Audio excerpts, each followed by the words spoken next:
right. We're back. You're listening to America's Voice Now. My name is Michael Evans, and I am the host here. We're in our second segment this morning, and essentially we're covering, in this segment, the issue of climate change and the hoax that's being perpetrated not just on the United States, but on the entire world. What bothers me about this article, and we're going to go over it, is that it's out on Breitbart, and yet the media, the Ministry of Propaganda, aka the mainstream media, is not reporting on a bombshell by the lead author, a Harvard professor, no less. I mean, this guy, you know, he's a lefty, right? Harvard University. He published an open letter on Friday, and he's basically exposing the hoax that is climate change. Let's understand what he's saying.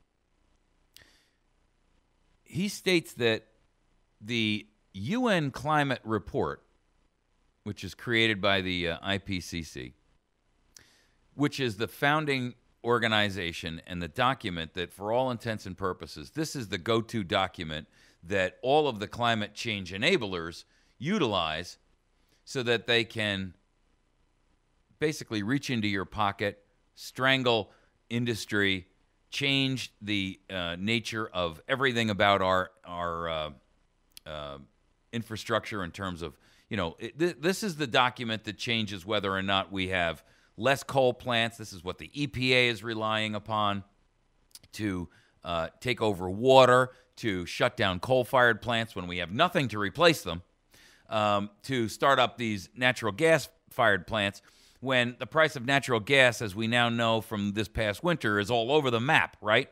Fluctuates all over the place. I mean, I read an article the other day. People were getting $1,300 electric bills. $1,300 because the electric company used natural gas, which went up to $5 a gallon. Propane, natural gas. The point is simply this. The world uses these climate reports as their Bible in the religion of climate change. And he's basically stating that it's been written as a commissioned piece of art, and it is not science.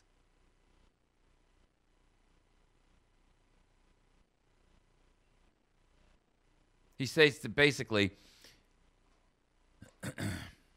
he claims the intervention in this, in which he was told basically what well, first of all, just so you understand, what happens is the report itself is written, and then there's a summary that's written, and that is typically what's held up by your politicals around the world who say, aha, here's the guts of the report. And the summary is completely different. In fact, it openly contradicts some things in the actual report itself. The summary wasn't merely, you know, ginned up, if you want to use the political hot buzzword of the day, to fool the gullible, but it actually directly contradicts the report itself in a number of specific key areas, and they're important key functions. The media reports of the summary have been stating that global warming is going to cause more war. If you haven't been watching that, to me, that's just utterly stunning. Here we are saying that global warming causes war. I mean, show me any way that you can draw that correlation. What the report actually states, that's what the summary says.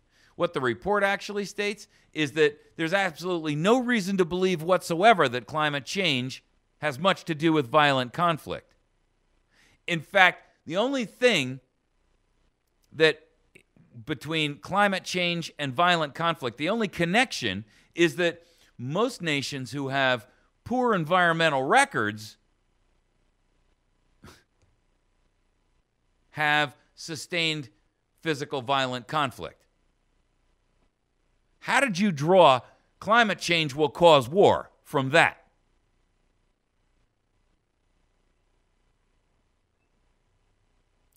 Professor Richard Toll of Sussex University, he is one of the lead contributors, he refused to sign on to the final product because, quote, he was uncomfortable with the hysteria in the report summary. In the UK Daily Mail, they had there's an online letter published by Robert Stavins in which he alleges that three quarters, ladies and gentlemen, we're not talking about, a couple of sentences that might have gotten mixed up here. When 3/4 of the original document were deleted or revised after a late night meeting in which there were only a couple of scientists there surrounded by this vast number of people who were political people who all of them benefit from a negative finding about climate change. Stunning, isn't it? Quote, Professor Stavins claimed the intervention amounted to a serious conflict of interest between scientists and governments. His revelation is significant because it's rare for climate change experts to publicly question the process behind the compilation of reports on the subject. Professor Stavins says the government officials in Berlin fought to make big changes in the full report summary for policymakers. This is the condensed version usually cited by the world's media and the politicians. He said their goal was to protect their, quote, negotiating stances at upcoming talks over a new greenhouse gas reduction treaty. Stavins told the Mail on Sunday that he had been especially concerned by what happened at a special contact group. He was only one of 2 scientists present, and they were surrounded by 45 to 50 government officials. He said almost all of them made it clear that, quote, any text that was considered inconsistent with their interests and positions in multilateral negotiations was treated as unacceptable, end quote. Ladies and gentlemen, if that's the way we're going to now use science as a weapon in politics,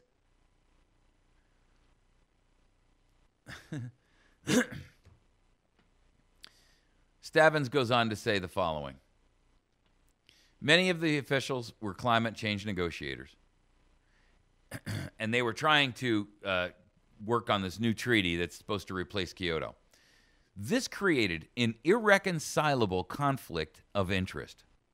It has got to the point, says Stavins, where it would be reasonable to call the document a summary by policymakers, not a summary for policymakers. And it certainly affects the credibility of the IPCC. The process ought to be reformed. Folks, let me help you understand the impact of what this means. Because these climate change documents are the self-same ones that the EPA is utilizing to expand their Clean Water Act legislation to gain control of all water in the United States. The same one that they're using under the Clean Air Act to shut down all of the coal-fired plants across the country. The same one that they're using to shut down nuclear plants across the country, accusing them of safety and pollution and blah, blah, blah, blah, blah. The same one that they are using to create new rules and regulations that make it virtually impossible to build any new kind of electricity generating power plant, even of natural gas, which obviously burns a whole lot cleaner than coal. Here's the problem. There is no realistic alternative solution to fossil fuel right now. And this is the equivalent of quitting a job without having another job in the worst economy that's been experienced by the country since the Great Depression. You don't do that. Why? Well, because until we have an alternative solution that gives us a replacement of equal or greater equivalent than coal, we don't do anything. You don't sell your car and not have the money to buy another car, because then you can't even afford to go to work to go and buy another car. You can't get to work if you don't have the vehicle. You don't quit your job when you don't have another job.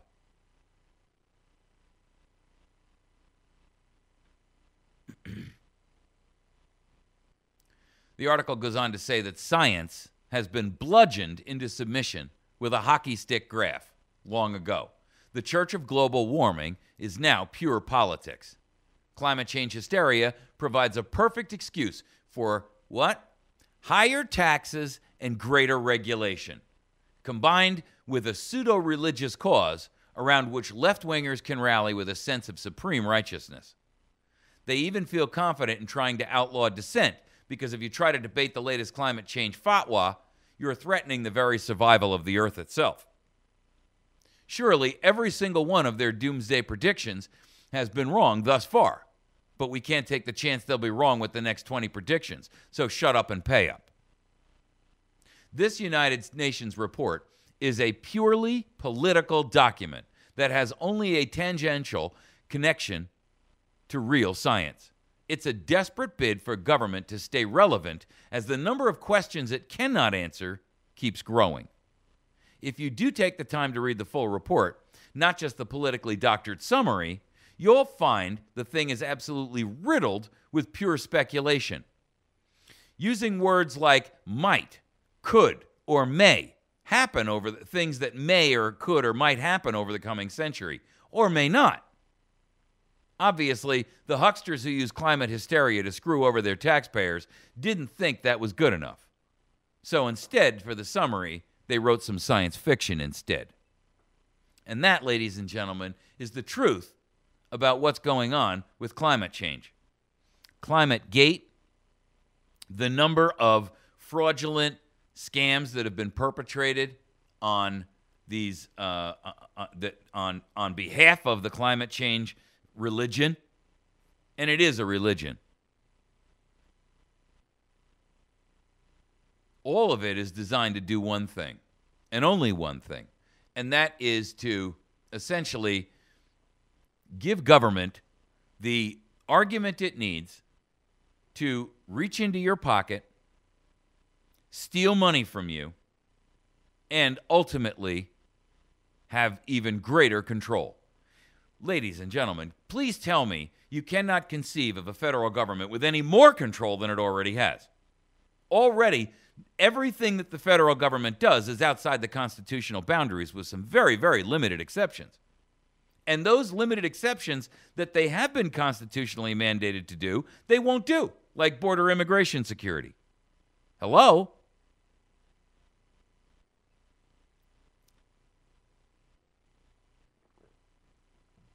The truth is, and this guy, by the way, Robert Stavins, the Harvard professor who's exposing this, he's not the only one who's come out here as a whistleblower and said, this is all a sham. It's all a hoax. Anyone who does, by the way, I mean, we've heard politicians actually come right out and say, if you're a climate change denier, there's no room for you in the room.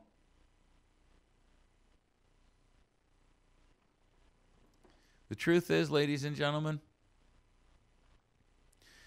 all of this is intended to institute the carbon credit trading schemes that will bilk the entire globe, but most immediately, those nations that actually have some money to bilk.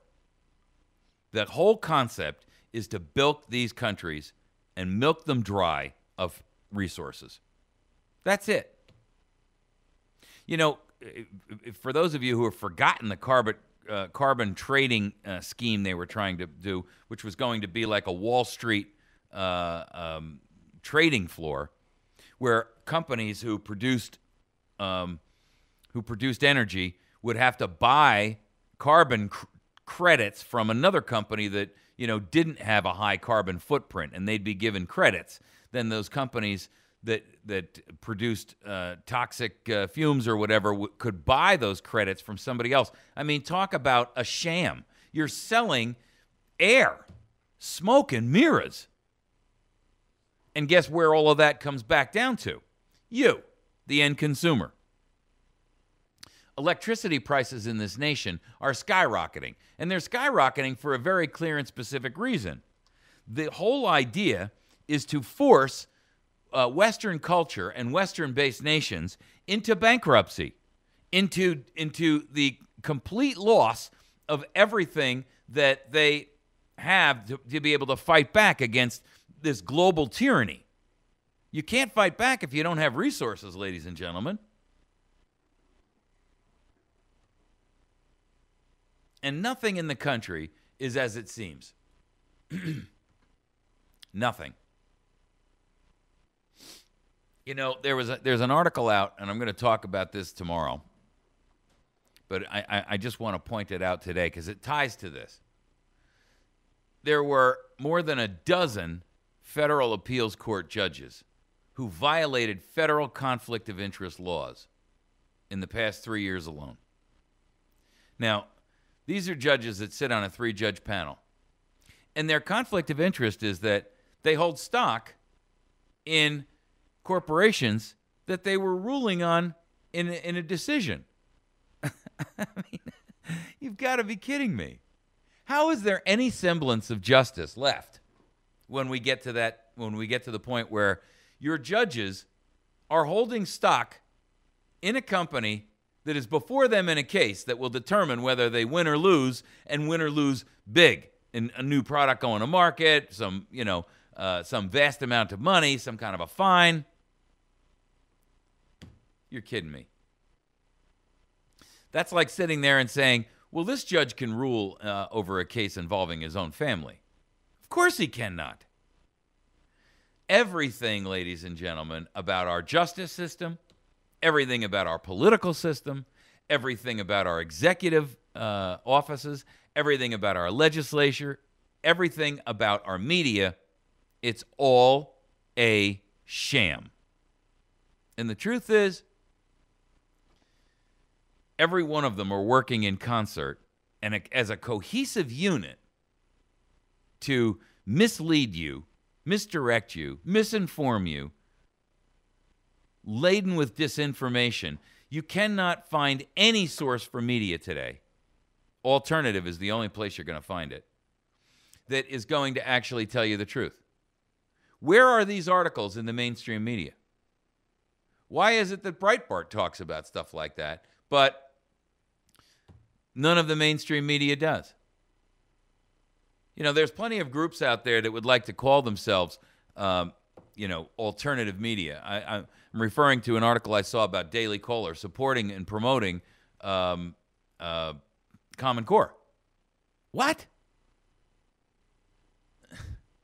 Daily Caller is hardly alternative media, ladies and gentlemen. It doesn't get more establishment than Daily Caller.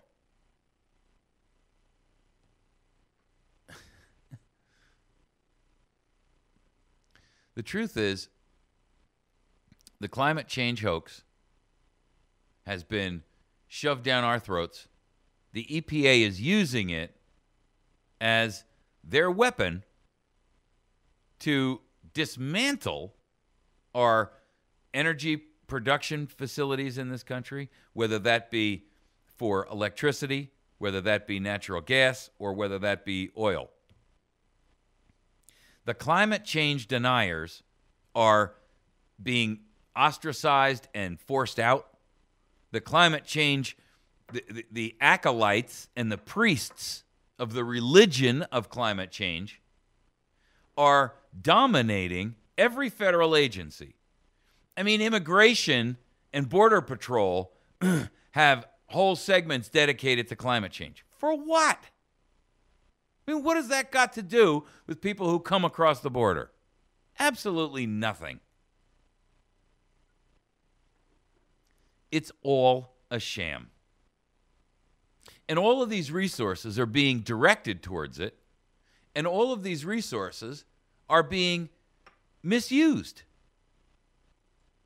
I mean, These are resources which, frankly, they should be husbanding, and they're not.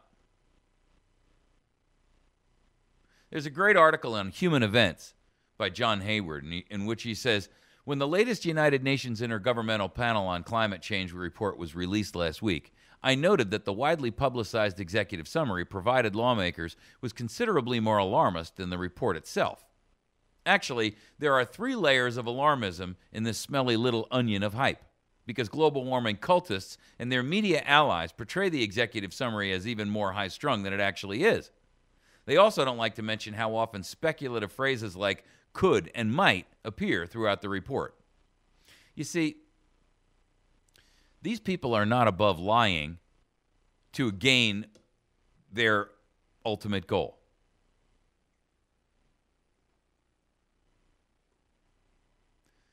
And the primary premise behind all of this is your total and ultimate control.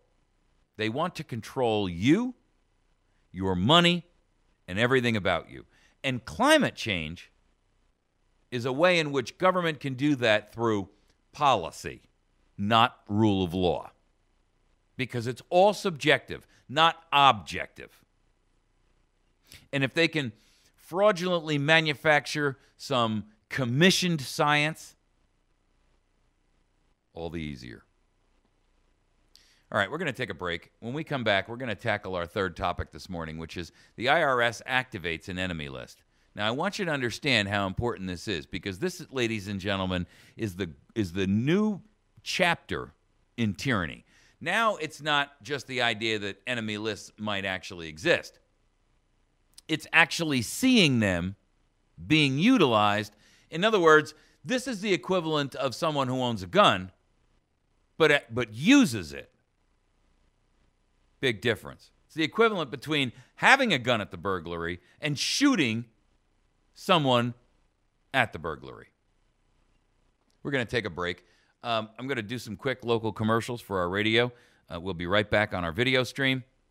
You're listening to America's Voice Now. You can communicate with me directly at mike@americasvoicenow.org. Hang on, we'll be right back. If you have an opportunity